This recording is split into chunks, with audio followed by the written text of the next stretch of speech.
여러분은 부자이신가요? 저는 부자가 아니고 제 주변 역시 대부분 평범하게 사는 사람들입니다. 그래서인지 TV나 유튜브에서 등장하는 부자들을 보면 대체 어떻게 저 많은 돈을 벌었는지 궁금해질 때가 많습니다. 어떤 사람들은 부자가 되고 싶은 마음에 빚까지 내서 투자를 하기도 하죠.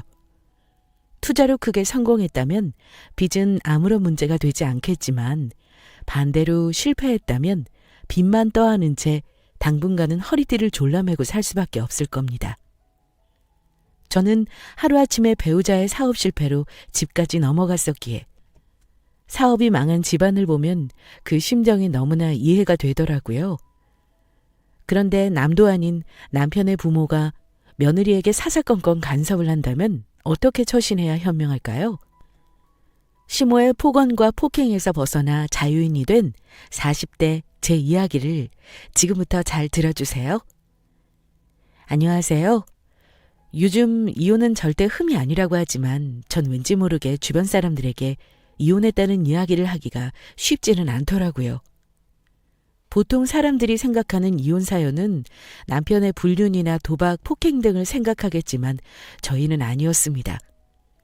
이혼 사유를 굳이 따지자면 시어머니의 막말과 이성을 잃은 행동 때문이었죠.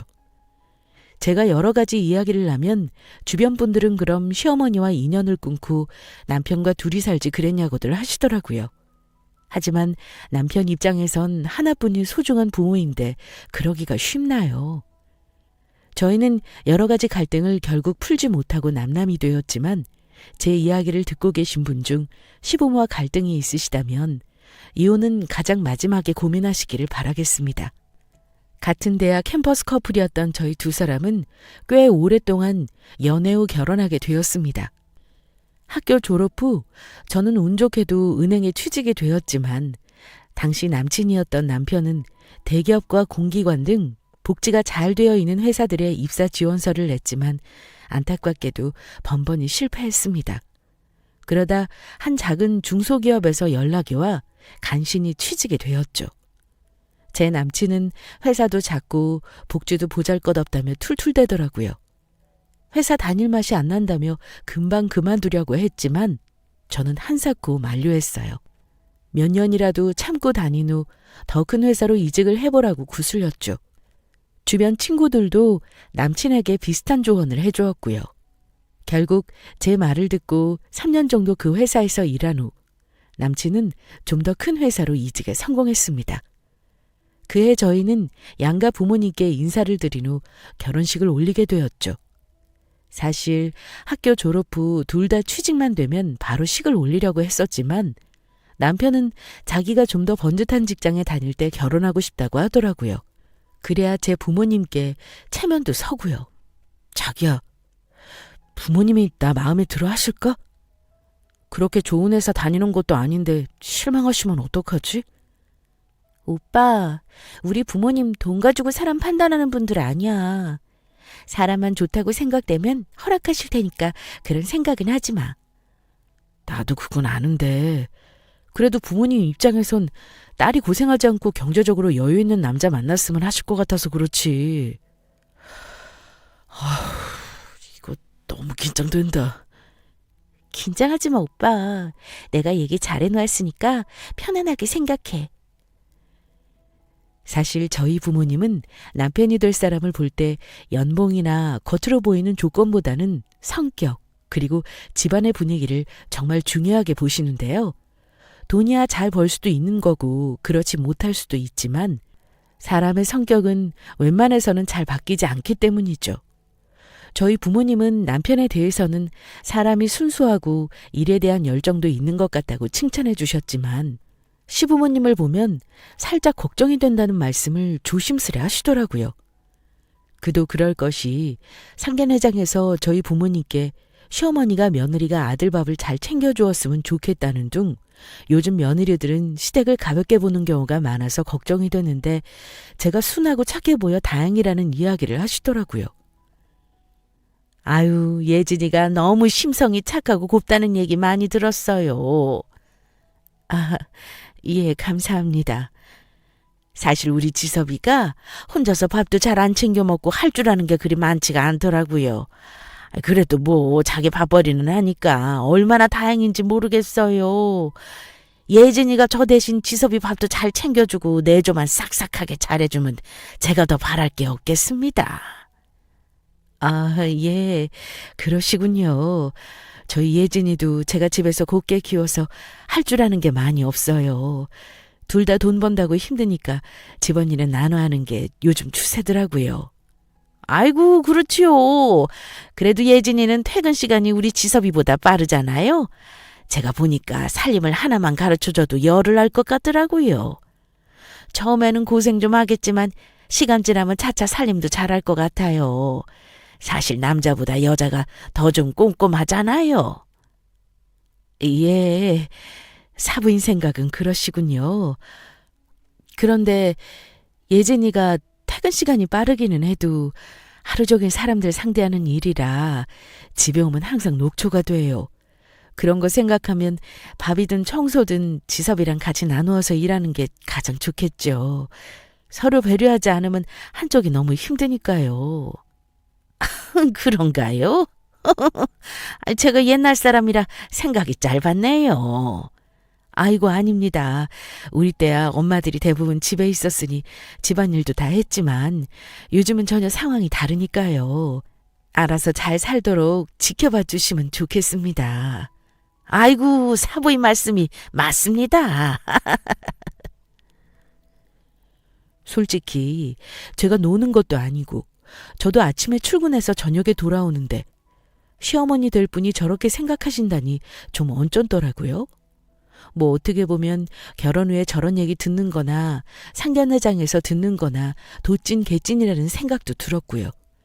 저희 엄마도 비슷하게 느끼셨는지 웃으시면서 요즘 혼자 돈 버는 시대도 아니고 밥 차리거나 집안일은 부부가 상의하여 나누어 하는 것이 맞다고 우리 때랑은 전혀 다르니 지켜봐 주시라고 하시더라고요.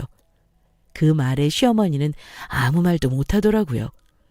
저희 엄마가 맞는 말씀 하셨으니 할 말이 딱히 없는 거겠죠.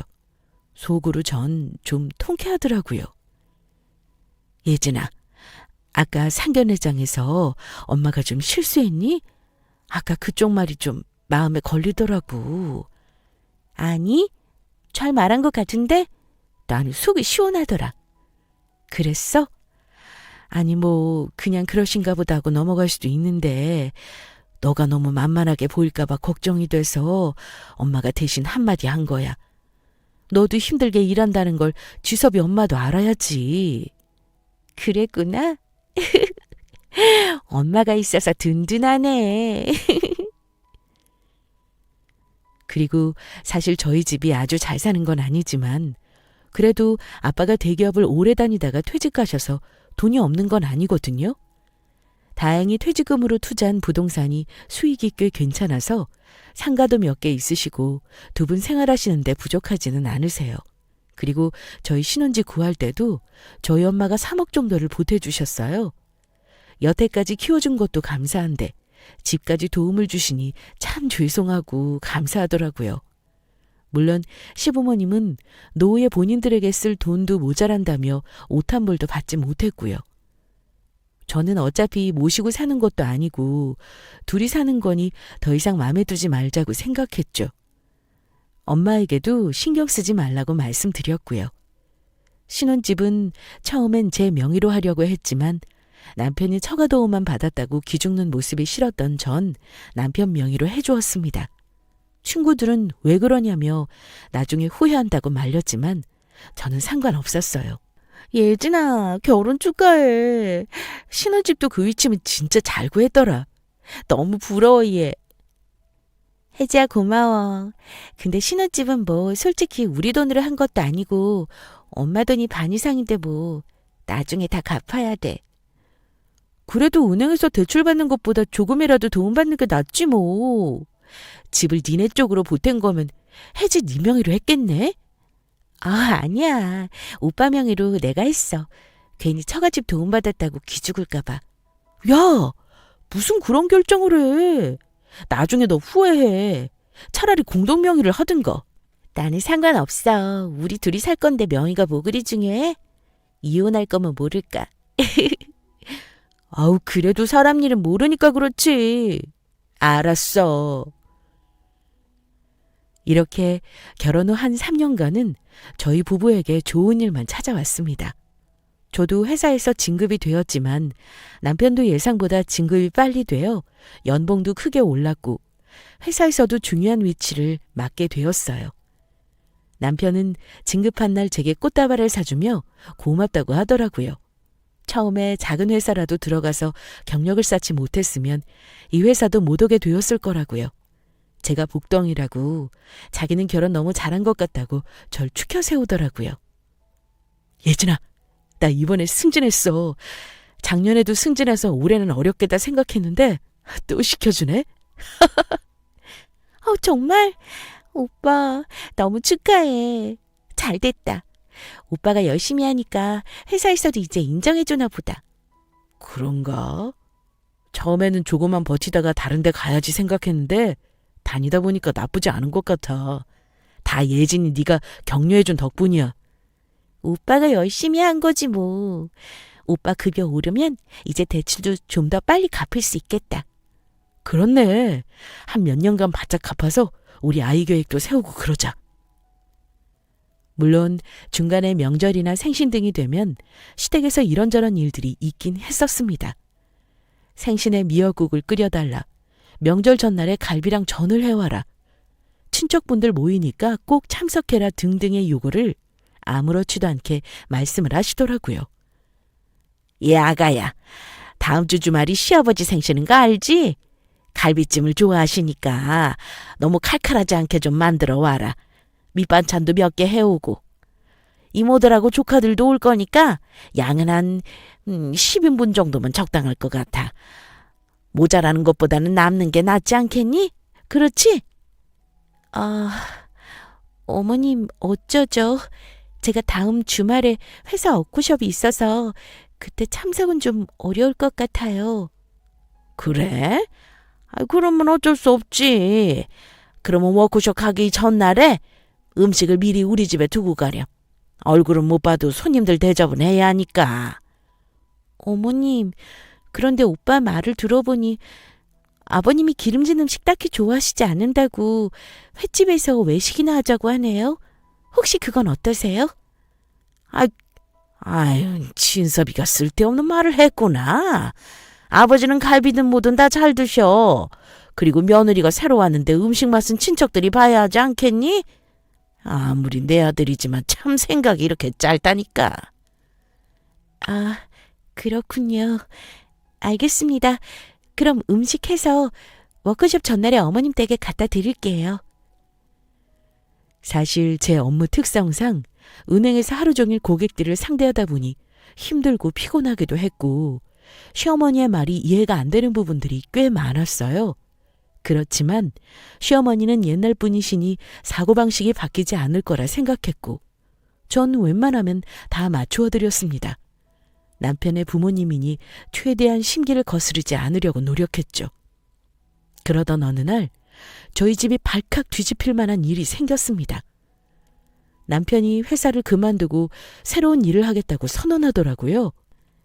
제가 진급도 됐고 연봉도 올라서 좋아하더니 갑자기 왜 그만두냐고 깜짝 놀라 물었죠. 남편은 자기도 처음에는 오래 다녀야겠다고 생각했지만 요즘 세상이 돌아가는 걸 보고 있으니 월급쟁이가 답이 아니라고 생각이 들었다고 하더라고요. 지금 4차 산업이 뜨고 있으니 신산업 관련 주식에 투자하면 성공할 수 있을 것 같다고 하면서 자기도 전업 투자자가 되겠다고 하더군요.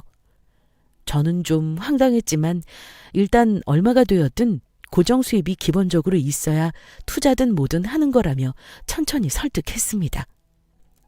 오빠, 투자에 관심이 있는 건 알겠지만 회사를 그만두는 건 아닌 것 같아.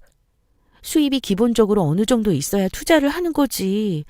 어떻게 한 푼도 없이 시작해? 예빈이 네가 돈을 벌잖아. 근데 무슨 걱정이 그렇게 많아? 너도 알다시피 주식 투자라는 게 누구나 다 성공하는 것도 아니고 종목에 깊이 있게 파고 들어야만 성공 확률이 높대. 코딱지 많은 월급 받고 회사 다니느니 차라리 그 시간에 공부하는 게 훨씬 나을 것 같아서 그래. 투자에 필요한 자금은 예빈이 네 돈에서 쓰면 안 될까? 아니, 오빠. 내가 뭐 한 달에 돈 1,000만 원이라도 벌어? 내 월급에서 대출이자 빼고 생활비랑 보험 빼면 거의 남지도 않을 거야. 게다가 주식에 넣은 돈 다 잃으면 그건 어디서 메꿀 거야? 나는 반대야. 정 투자하고 싶으면 회사는 다니면서 소액으로 해보든가. 남편은 어린 시절 어려운 가정에서 자랐다 보니 돈을 많이 벌겠다는 욕심에 그런 생각을 했을 수도 있겠다 싶더라고요. 하지만 이젠 결혼을 했으니 무모하게 회사 관두지 말고 꾸준하게 다니면서 소액 투자로 하라고 설득했죠. 제 말에 남편은 알겠다고 했고 전 그 말을 곧이곧대로 믿었습니다. 순진하게도 까맣게 속은 거였죠. 이후 한 3달쯤 지났을까요? 남편 앞으로 우편물이 잔뜩 도착했습니다. 무슨 우편물이 이렇게 많나 싶어 호기심에 뜯어보았다가 문구를 보고 전 그 자리에서 주저앉았습니다. 바로 급여 압류 통지서였기 때문이죠. 진짜 앞이 캄캄하더라고요. 알고 보니 남편은 자기 급여 전부를 그놈의 신산업 종목에 투자하고 있었고 추가 대출까지 받아서 돈을 쏟아붓고 있었습니다. 그런데 시간이 지나도 수익은커녕 손실만 나자 돈을 빌려준 채권자들이 급여를 압류하겠다고 통지서를 보낸 거였습니다. 저는 떨리는 손으로 남편에게 전화를 했고 통지서를 봤다고 모두 이야기했습니다. 나에게 어떻게 몇 달 동안 감쪽같이 속일 수 있냐고 물었죠. 월급을 투자금에 다 쏟은 거면 그동안 갖다 준 생활비는 무슨 돈으로 준 거냐고 물었습니다. 오빠 앞으로 급여 압류 통지서 왔어. 알고 있었어? 아니, 자기야, 그거 있잖아. 그러니까 내가 다 알아봤어. 오빠 월급 받으면 그대로 투자금에 다 쏟았지. 대출까지 받아가면서. 맞아. 분명히 2배 이상 수익이 난다고 해서 순간적으로 내가 욕심이 났나 봐. 이럴 줄은 몰랐지 진짜. 근데 지금은 돈 다 잃고 대출도 못 갚게 생겨서 급여까지 압류된 거네? 예빈아, 사실 네가 소액 투자 얘기를 자꾸 하길래 내가 지금 하는 걸 도저히 말할 수가 없었어. 미안해. 오빠, 그럼 그동안 생활비는 도대체 어떻게 갖다 준 거야? 그게 은행에서 대출 받으려고 했는데 쉽지가 않아서 대부업체에서 빌렸어. 뭐? 대부업체? 거기에 이자가 얼마나 센데 제정신이야, 오빠? 차라리 나한테 말하지 그랬어. 나도 후회가 막심해, 예빈아. 진짜 미안해. 남편은 자기는 투자 카페에서 분명 100% 이상 수익이 날 거라고 해서 투자했던 거라고 이야기를 하더라고요. 수익만 나면 그동안 빚낸 건 모두 갚을 수 있다고 생각했고요. 그래서 저에게 준 생활비 역시 빚을 낸 거라고 하더라고요. 그 말을 듣는데 참 허탈했습니다. 성공하고 싶은 간절한 마음을 모르는 건 아니지만 어느 누가 월급을 통째로 투자에 올인한다는 겁니까? 그런데 여기서 끝이 아니었습니다.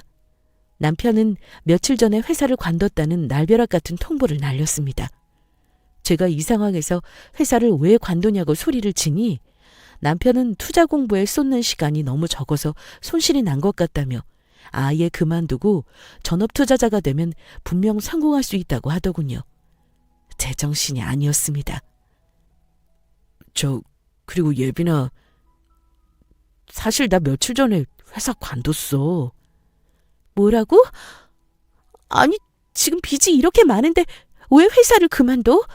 오빠 미쳤어? 진짜 왜 그래? 아니, 진정하고 내 말 좀 들어봐. 나 기왕 이렇게 된 거 본격적으로 투자 공부 시작하고 싶어서 그래. 하루 종일 투자 공부하고 투자하면 분명 성공할 수 있다니까. 나 한 번만 믿어보면 안 돼? 머리야.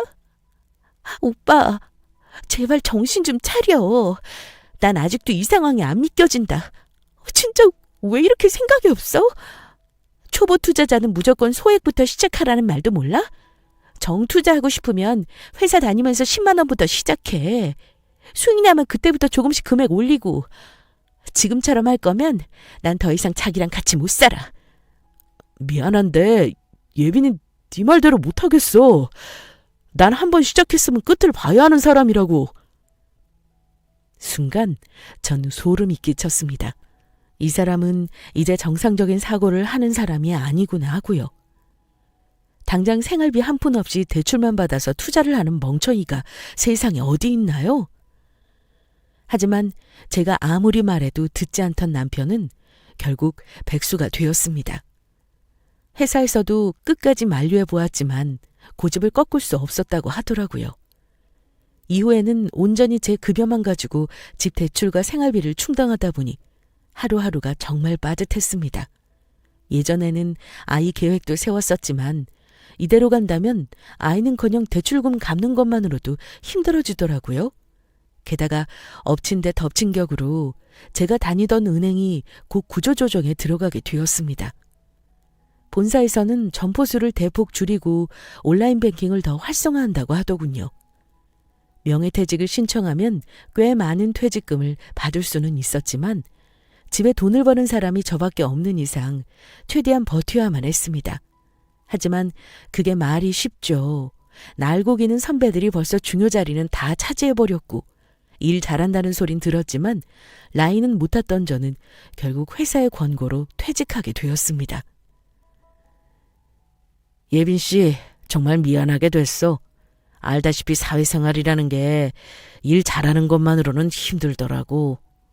대신 내가 다른 은행들 중에 혹시 경력직 뽑는 곳이 있나 좀 알아볼게. 부장님, 아니에요. 부장님이 저 일하게 하려고 얼마나 애쓰셨는데요. 제가 도움 필요하면 연락드릴게요. 감사해요. 아유, 이러면 너무 미안한데. 예빈 씨 그동안 고생 많이 했어. 진짜 뭐 필요한 일 있으면 언제든지 연락 줘. 이후 저는 남편에게 퇴직 사실을 알렸고 남편은 자기가 그럼 일용직이라도 찾아보겠다고 했지만 단지 말뿐이었습니다. 기댈 곳이 친정밖에 없었던 저는 망설이다가 엄마에게 자초지종을 이야기했어요. 엄마는 제 얘기를 듣고는 저희 생활비와 보험, 갚아야 할 대출금 등 고정적으로 나가는 비용들을 매달 보내주시게 되었습니다. 저희 엄마가 구세주로 느껴지는 순간이었죠. 엄마, 이번에 빌려준 거 내가 나중에 꼭 다 갚을게. 미안하고 고마워. 얘는 무슨 말을 그렇게 하니? 딸이 힘들다고 하는데 당연히 부모가 여건이 되면 돕는 거지. 지금은 좀 힘들겠지만 견디다 보면 다른 좋은 일자리 찾을 수 있을 거야. 너무 걱정하지 말고 기운 내 우리 딸. 알았어, 엄마. 미안해. 엄마에게 참 죄송스러워서 눈물이 나더라고요. 사실 그때라도 남편이 정신을 차리고 다른 회사라도 알아봤다면 저는 이혼까지는 생각하지 않았을 거예요. 하지만 결국 그 사람은 돌이킬 수 없는 사고를 치고 말았습니다. 투자를 하기 위해 아이의 집을 담보로 대출을 받아버린 겁니다. 도박의 끝을 향해 질주하고 있었던 거죠. 전 재산을 걸어 투자한 놈 치고 성공한 놈 없다더니 제 남편이 딱 그 꼴이었습니다. 투자한 주식은 쪽박 정도가 아니라 아예 원금을 한 푼도 건질 수 없을 정도로 폭락하더니 결국 회사가 파산을 했더라고요. 그토록 맹신하던 투자 카페는 없어졌더군요. 나중에 알고 보니 소위 작전 세력이라고 불리는 주식 사기꾼들이 특정 주식 종목을 순간적으로 확 폭등시켰다가 정점을 찍으면 모두 팔고 회사를 파산 신고하는 경우가 종종 있다고 하더라고요. 저희 남편 같은 투자자들이 이유 없이 치솟는 주가를 보고 해당 주식을 사게 되면 작전 세력들은 털고 나가 시세 차익을 얻는 겁니다. 이 사기꾼들은 주로 기업 대주주나 펀드 매니저, 애널리스트, 증권사 직원 등 다양한데 미리 짜둔 시나리오에 따라 작전주를 대거 매수한다고 합니다. 이후 허위 정보들을 유포시켜서 해당 주가를 부풀린 후 투자자들을 모으는 거죠. 결국 저희 남편 같은 개미들만 큰 손해를 입게 되는 겁니다. 결국 남편의 잘못된 선택으로 담보 잡힌 집은 경매로 넘어갔고 신혼집에 있던 TV, 침대, 컴퓨터 등 고가의 물건들은 모두 빨간 딱지가 붙게 되었습니다. TV 속에서만 보던 일들이 제 눈앞에서 펼쳐지니 한없이 우울해지고 눈물이 나더군요. 결국 저희는 빚만 떠안고 보금자리였던 신혼집마저 잃게 되었습니다. 결혼 3년 만에 알거지로 길에 나앉게 된 겁니다. 예빈아, 내가 정말 입이 10개라도 할 말이 없다. 오빠, 일부러 그런 건 아니라는 건 나도 알겠는데 최악의 경우도 생각했어야 하는 거 아니야? 집마저 날아갔으니 우리는 어디서 살아? 그럼 우리 처갓집에 잠깐 들어가서 지낼까? 저번에도 엄마 도움 받았는데 이번에도 또 도움을 받자고? 너무 염치없어 그건. 아이, 그럼 어쩌냐. 우리 부모님은 내가 사업 망했다는 얘기 듣자마자 쓰러질 텐데 말씀드릴 수도 없고. 오빠, 제발 부탁인데 앞으로 돈에 관련된 건 나한테 꼭 물어보고 해. 요즘 너무 힘들다 진짜. 저희 집이 넘어가게 된 사정을 알게 된 저희 엄마는 통곡을 하시더라고요. 결혼해서 딸이 유복하게 살지는 못해도 마음고생은 안 하고 살았음 했는데 하나뿐인 집마저 날아가고 몇 억이나 대출을 떠안게 되었으니 어느 부모가 속이 안 타겠습니까? 사실 저희 엄마도 아빠가 젊었을 때 사업에 실패하셔서 직장 생활을 오래 하시며 힘들게 절 키우셨거든요. 엄마는 엄마 명의로 된 빌라가 하나 있는데 마침 거기 새들어 살던 사람들이 이번 달에 나가니까 거기서 지내는 건 어떠냐고 하시더군요. 예빈아, 엄마 빌라에 살던 세입자들 이번에 나가거든. 거기서 잠깐 지내는 게 어떨까? 엄마, 그러기에는 우리가 너무 염치가 없어. 저번에도 대출금까지 내줬잖아. 사정이 그런 걸 어떡해. 너네가 일부러 그런 것도 아니고 일단 급한 불부터 꺼야지. 이번 주말에 세입자들 나가니까 그때 니들 짐 챙겨서 들어와. 알았어, 엄마. 고마워. 대신 내가 월세는 매달 낼게. 얘는 너도 힘든데 무슨 월세야. 둘 다 직장 구해주고 빚 다 갚으면 그때 줘도 늦지 않아. 알았어, 엄마. 그래서 저희 부부는 엄마 명의의 빌라에 들어가 살게 되었습니다. 사실 말이 빌라지 최근 지어진 고급 빌라라 지금 사는 아파트보다 더 시설이 안 되어 있더라고요. 그러다 보니 더 엄마에게 죄송한 마음이 들었습니다. 시부모님께도 사실 그대로 말씀을 드리는 게 맞겠지만 차마 충격을 받으실까 봐 아들이 사업 실패했다는 얘긴 못 드리고 직장 때문에 이사를 했다고 대충 둘러댔습니다. 어머님, 저희 이사했어요. 그래? 웬일로 이사를 했냐? 돈 많이 벌어서 간 거야? 아니, 그건 아니고요. 제 직장이 너무 멀어서 근처로 간 거예요. 그렇구나. 그나저나 이번 주에 고모네 놀러 오는 거 알지? 회랑 매운탕거리랑 떡 좀 사와라. 고모 과일 좋아하시니까 과일도 좀 비싼 걸로 적당히 사오고. 어머님, 죄송하지만 저희가 이번에 형편이 그렇게 좋지는 못해서요. 과일만 사갈게요. 이번에는 어머님의 식사 준비 좀 부탁드릴게요. 뭐? 아니 늙은이들 서럽게 이게 무슨 태도냐? 내가 식사 준비를 왜 하냐? 당연히 젊은 네가 준비하는 거지. 이번에 조카 며느리도 온다니까 뒷정리하고 설거지는 걔랑 같이 해라. 어머니, 그럼 제가 음식만 준비해서 갖다 드리고 저희는 이번에 쉬어도 될까요? 제가 몸이 좋지 않아서 오래 앉아있기가 어려울 것 같아요. 고모 오랜만에 오시는 건데 꼭 그래야겠어? 밥 먹고 차 마시면 금방 시간 가는데 먹고 앉아만 있는 건데 뭐가 그리 힘들어?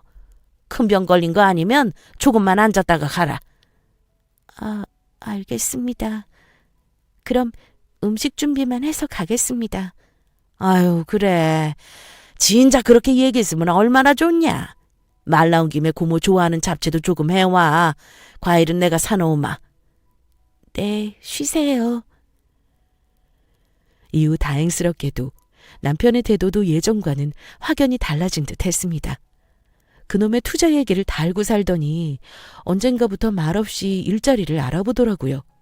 한번 쓰린 맛을 보고 나니 이제 정신 차리고 철든 것 같다는 생각도 들었어요. 저는 퇴직 후 다행히 다른 금융기관에 경력직으로 재취업이 되었고 급여도 예전과 크게 차이가 나지 않았습니다. 급여를 받자마자 가장 먼저 한 일은 엄마에게 저희가 살고 있는 빌라 월세를 붙여드린 거였어요. 그동안 물질적으로 너무 많이 받아서 다 갚지는 못하겠지만 이렇게라도 감사 표시를 하고 싶었죠. 엄마는 한사코 받지 않으려고 하셨지만 제 고집에 마지못해 받으셨죠.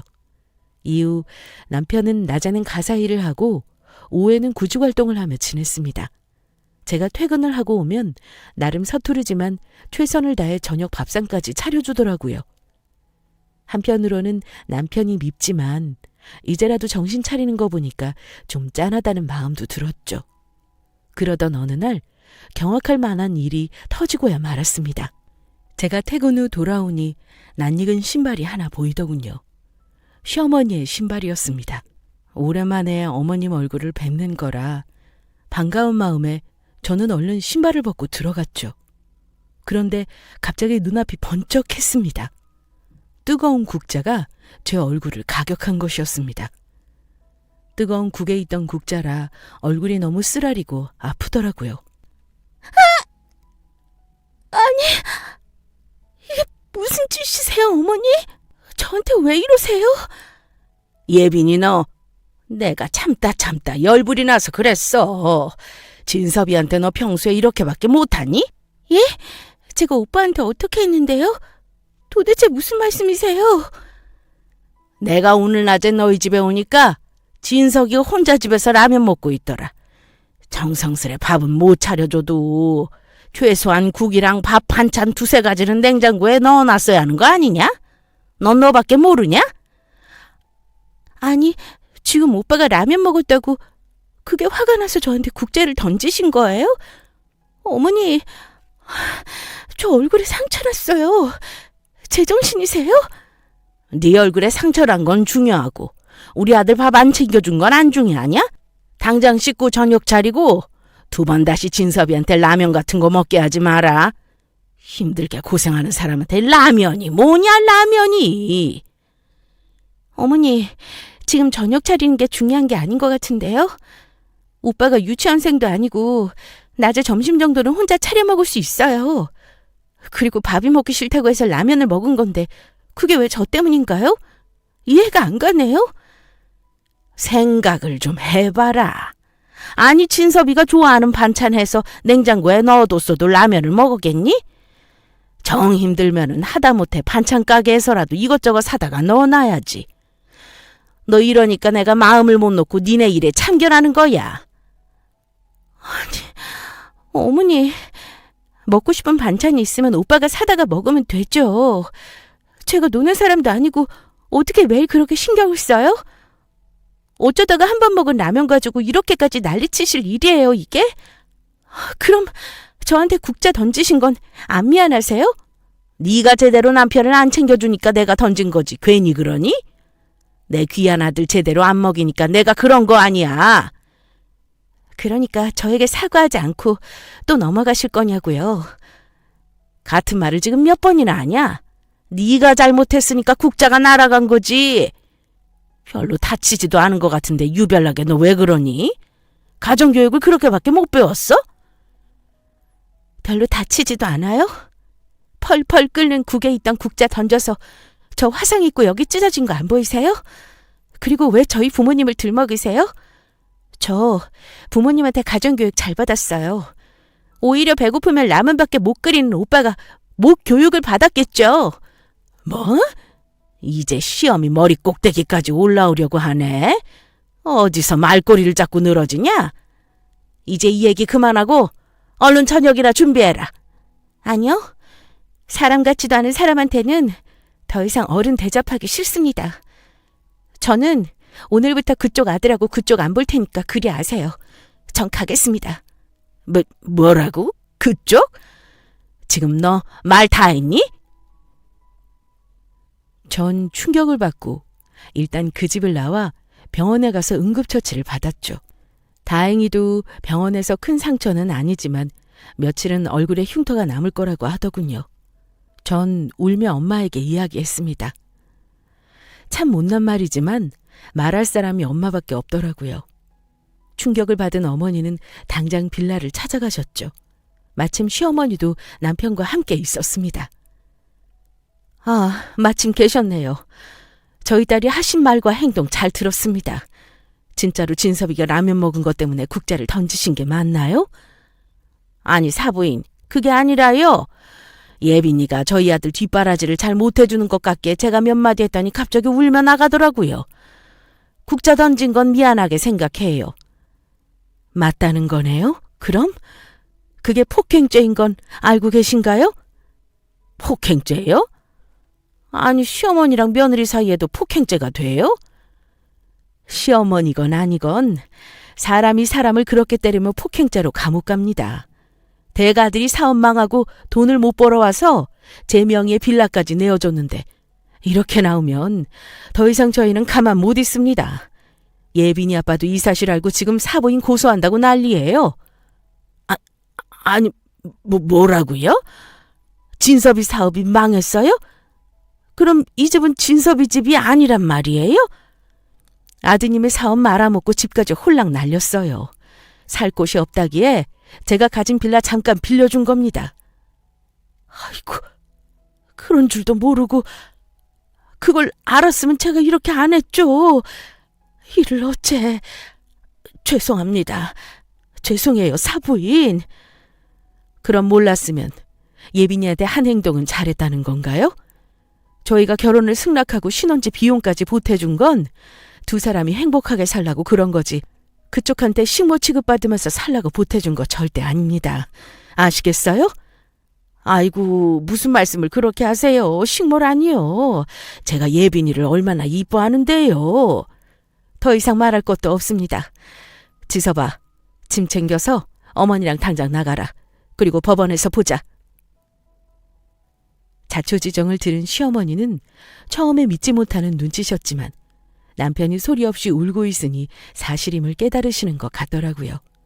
결국 남편과 시어머니는 그날 저녁 집을 나갔고 저희 엄마는 제 짐을 챙겨 가지고 나갔습니다. 전 당분간 친정에서 지내게 되었죠. 그 난리를 치고 난 후 두 번 다시 얼굴을 못 볼 줄 알았는데 다음날 저희 엄마와 저를 찾아왔더라고요.